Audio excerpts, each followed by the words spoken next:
बिस्मिल्लाहिर्रहमानिर्रहीम। अस्सलाम वालेकुम। हज़रत इमाम मेहदी सैयद और औलाद फ़ातिमा ज़हरा में से हैं, और आपका कदो कामत कदरे दराज, बदन चुस्त, रंग खिला हुआ और चेहरा पैगम्बर खुदा सल्लल्लाहु अलैहि वसल्लम के चेहरे से मुशाबा होगा। आपके इखलाक पैगम्बर खुदा सल्लल्लाहु अलैहि वसल्लम से पूरी मुशाबत रखते होंगे।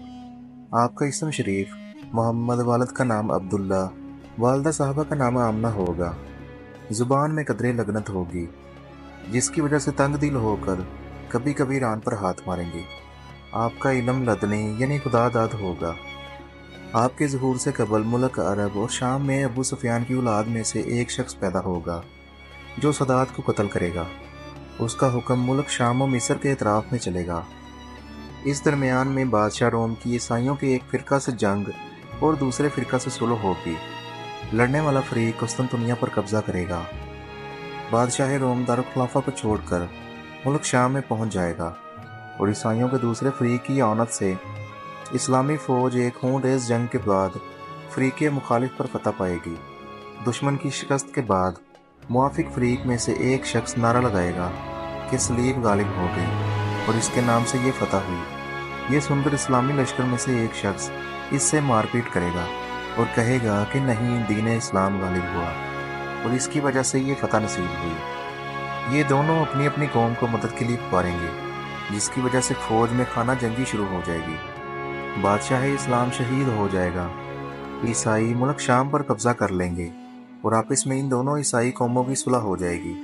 बाकी मुसलमान मदीना मुनव्वरा चले जाएंगे। ईसाइयों की हुकूमत खैबर, जो मदीना मुनव्वरा से करीब है, तक फैल जाएगी। उस वक़्त मुसलमान इस फिक्र में होंगे कि इमाम मेहदी को तलाश करना चाहिए, ताकि इनके ज़रिए से ये मुसीबतें दूर हों और दुश्मन के पंजा से निजात मिल जाए। इमाम मेहदी इस वक्त मदीना मुनव्वरा में तशरीफ़ फरमा होंगे, मगर इस डर से कि लोग मुझ जैसे ज़ईफ़ को इस अजीम शान काम की अंजाम दही की तकलीफ़ दें, मौका मुज़मा चले जाएंगे। इस ज़माना के औलिया कराम और अब्दाल अज़ाम आपको तलाश करेंगे। बाज़ आदमी मेहदी होने के झूठे दावे भी करेंगे। हज़रत मेहदी रुकन और मुकाम इब्राहीम के दरमियान खाना काबा का तवाफ़ करते होंगे कि मुसलमानों की एक जमात आपको पहचान लेगी और आपको मजबूर करके आपसे बायत कर लेगी। उस वक़्त की अलामत यह है कि इससे कबल गुज़श्ता माह रमज़ान में चाँद और सूरज को ग्रहण लग चुकेगा, और बायत के वक़्त आसमान से आवाज़ आएगी जिसमें इमाम मेहदी अलैहिस्सलाम को खलीफा बताया जाएगा। इस आवाज़ को इस जगह के तमाम आमो खास सुन लेंगे। बायत के वक़्त आपकी उम्र 40 साल होगी। खिलाफत के मशहूर होने पर मदीना की फ़ौजें आपके पास मौका मोज़मा चली आएंगी। तमाम इराक़ और यमन के औलिया कराम उस ख़जाने को जो काबे में मदफून है निकाल कर मुसलमानों को तकसीम फरमाएंगे। जब ये खबर इस्लामी दुनिया में फैलेगी तो खुरासान का एक शख्स एक बहुत बड़ी फ़ौज लेकर आपकी मदद के लिए रवाना होगा, जो रास्ते में बहुत से ईसाइयों और बददीनों का सफाया कर देगा। इस लश्कर की कमान मंसूर नामी एक शख्स के हाथ में होगी। वो सुफियानी जिसका जिक्र ऊपर गुजर चुका है, अहले बैत का दुश्मन होगा। इसकी ननियाल कौम बनु कलब होगी। हज़रत इमाम मेहदी अलैहिस्सलाम के मुकाबले के वास्ते अपनी फ़ौज भेजेगा। जब ये फ़ौज मक्का व मदीना के दरमियान एक मैदान में पहाड़ के दामन में मकीम होगी, तो इसी जगह इस फ़ौज के नेकोबद सब के सब दंस जाएंगे, और क़यामत के दिन हर एक का हशर इसके अकीदे और अमल के मुताबिक होगा। इनमें से सिर्फ 2 आदमी बचेंगे। एक हज़रत इमाम मेहदी अलैहिस्सलाम को इस वाक़े की इत्तला देगा, और दूसरा सुफियानी को। अरब की फ़ौजों के इज्तिमा का हाल सुनकर ईसाई भी चारों तरफ से फ़ौजों को जमा करने की कोशिश में लग जाएंगे, और अपने और रोम के ममालिक से फ़ौज कसीर लेकर इमाम मेहदी अलैहिस्सलाम के मुकाबले के लिए शाम में जमा हो जाएंगे। उनकी फ़ौज के उस वक़्त 70 झंडे होंगे, और हर झंडे के नीचे 12-12 हज़ार सिपा होगी, जिसकी तादाद 8,40,000 होगी। हज़रत इमाम मेहदी अलैहिस्सलाम मक्का मुकरमा से रवाना होकर मदीना मुनव्वरा पहुँचेंगे, और पैगम्बर खुदा सल्लल्लाहु अलैहि वसल्लम के रोज़ा की ज़ियारत करेंगे, और शाम की जानिब रवाना होंगे। दमिश्क के पास आकर ईसाइयों की फ़ौज से मुकाबला होगा। उस वक़्त इमाम मेहदी अलैहिस्सलाम की फ़ौज के 3 ग्रोह हो जाएंगे। एक ग्रोह निसारा के खौफ से भाग जाएगा। खुदावंद करीम इनकी तौबा हरगिज़ कबूल ना फरमाएगा। बाकी फ़ौज में से कुछ तो शहीद होकर बदर और ओहद के शोहदा के मरातब को पहुँचेंगे, اور کچھ فتح یاب ہو کر ہمیشہ کے لیے گمراہی اور انجام بد سے چھٹکارا پائیں گے۔ حضرت امام مہدی علیہ السلام دوسرے روز پھر نصارہ کے مقابلے کے لیے نکلیں گے۔ اس روز مسلمانوں کی ایک جماعت یہ عہد کر کے نکلے گی، یا میدان جنگ فتح کریں گے یا مر جائیں گے۔ یہ جماعت سب کی سب شہید ہو جائے گی۔ حضرت امام مہدی علیہ السلام باقی ماندہ قلیل جماعت کے ساتھ لشکر میں واپس آئیں گے۔ دوسرے دن پھر ایک بڑی جماعت یہ عہد کرے گی کہ فتح کے بغیر میدان جنگ سے واپس نہیں آئیں گے یا پھر مر جائیں گے، اور حضرت امام مہدی علیہ السلام کے ہمراہ بڑی بہادری سے لڑیں گے۔ اس وقت امام مہدی علیہ السلام تھوڑی سی جماعت کے ساتھ واپس اپنی قیام گاہ پر تشریف لائیں گے۔ چوتھے روز حضرت امام مہدی علیہ السلام رصد گاہ کی محافظ جماعت کو لے کر دشمن سے پھر نبرد آزما ہوں گے۔ یہ جماعت تعداد میں بہت کم ہوگی، مگر خداوند کریم ان کو فتح مبین عطا فرمائے گا۔ عیسائی اس قدر قتل ہوں گے کہ باقیوں کے دماغ سے حکومت کی بو نکل جائے گی، اور بے سر و سامان ہو کر نہایت ذلت اور رسوائی کے ساتھ بھاگ جائیں گے۔ مسلمان ان کا تعاقب کر کے بہتوں کو جہنم رسید کر دیں گے۔ اس کے بعد امام مہدی علیہ السلام بے انتہا انعام و اکرام اس میدان کے جان بازوں پر تقسیم فرمائیں گے، مگر اس مال سے کسی کو خوشی حاصل نہ ہوگی، کیونکہ اس جنگ کی بدولت بہت سے خاندان و قبیلے ایسے ہوں گے جس میں سے صرف ایک آدمی ہی بچا ہوگا۔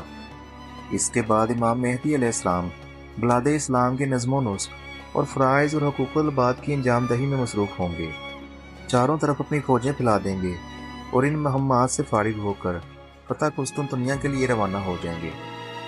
بحیرہ روم کے کنارہ پر پہنچ کر قبیلہ بنو اسحاق کے 70,000 بہادروں کو کشتیوں پر سوار کر کے اس شہر کی خلاصی کے لیے، جس کو آج کل استنبول کہتے ہیں، مقرر فرمائیں گے۔